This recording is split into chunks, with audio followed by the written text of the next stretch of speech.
Atención, el fin de semana, para ser más precisos, el sábado comienza un nuevo mes. Se viene febrero y con febrero los aumentos. Está con nosotros Agustín Echevarne, economista. Agustín, qué gusto. ¿Cómo estás? Un placer, gracias por la invitación. ¿Tenemos que agarrarnos fuerte de la silla para no desmayarnos o no es tan terrible?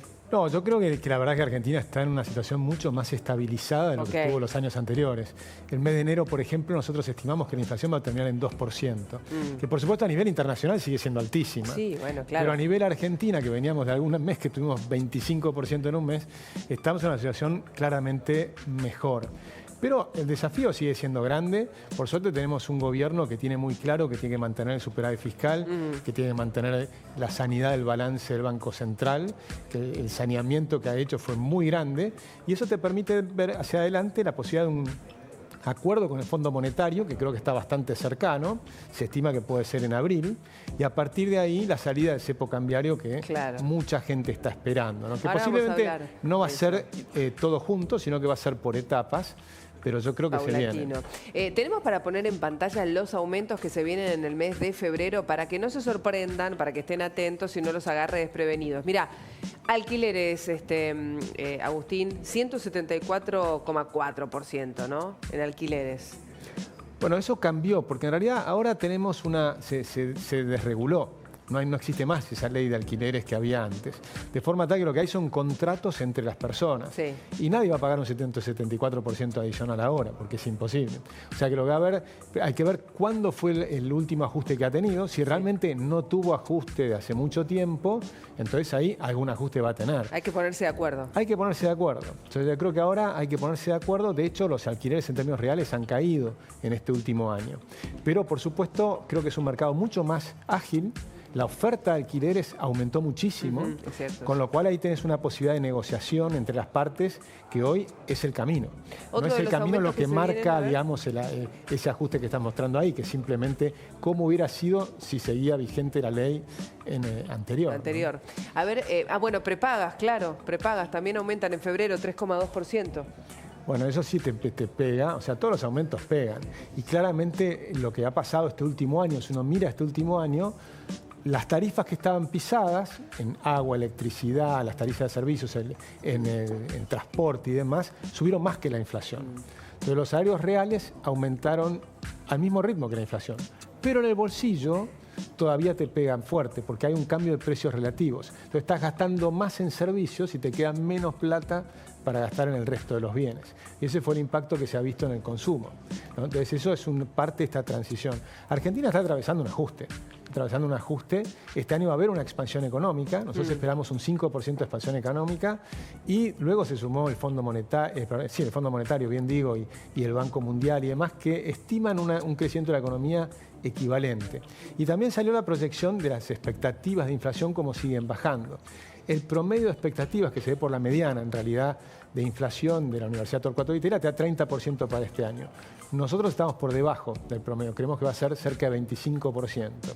Y hasta ahora veníamos por debajo del promedio y la realidad fue mejor que lo que nosotros esperábamos. Sí. Agustín, ¿por qué es que pese a estos aumentos vos decís que se va a poder mantener la inflación? Por todo lo que tiene que ver con las decisiones en torno al Banco Central, ¿por qué es precisamente que podría mantenerse o bajar incluso la inflación teniendo en cuenta estas subas?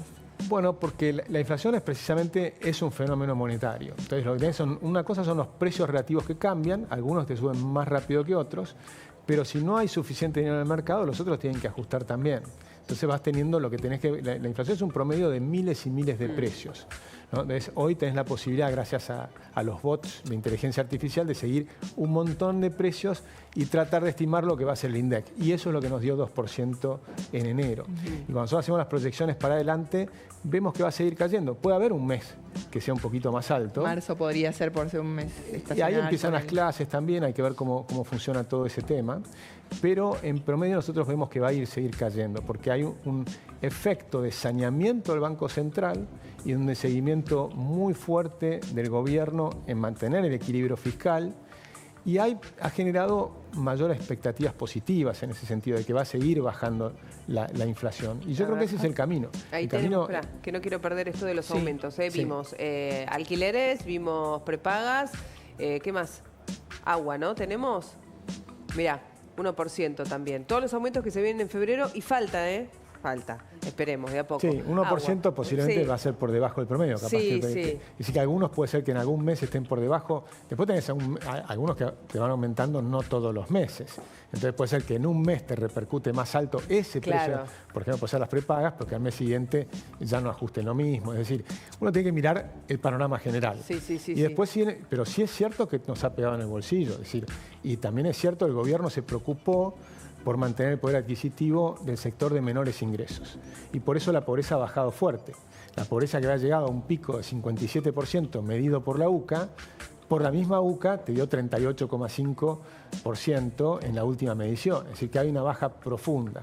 Pero también es cierto que Argentina sigue teniendo una pobreza estructural muy fuerte y que va a costar mucho tiempo en resolver. Y eso no pasa simplemente por un índice, porque la pobreza es un término mucho más amplio, que tiene que ver con la pobreza en educación, la pobreza familiar, Agustín, la pobreza en amigos. Lo que decís está íntimamente relacionado con lo que hablamos siempre con Gustavo Carabajal, la inseguridad, cómo salen a robar, cómo te matan, hablando de esto, ¿no? De educación, de volver a los orígenes, de que un chico de 15 años no puede estar saliendo a matar con un arma, tiene que estar pensando en dónde se ve de viaje de egresado. Totalmente, nos estamos perdiendo. El mundo está en ese tema de la educación. Hoy está explotando la inteligencia artificial. Sí, claro. Esta semana fue impresionante con DeepSeek primero.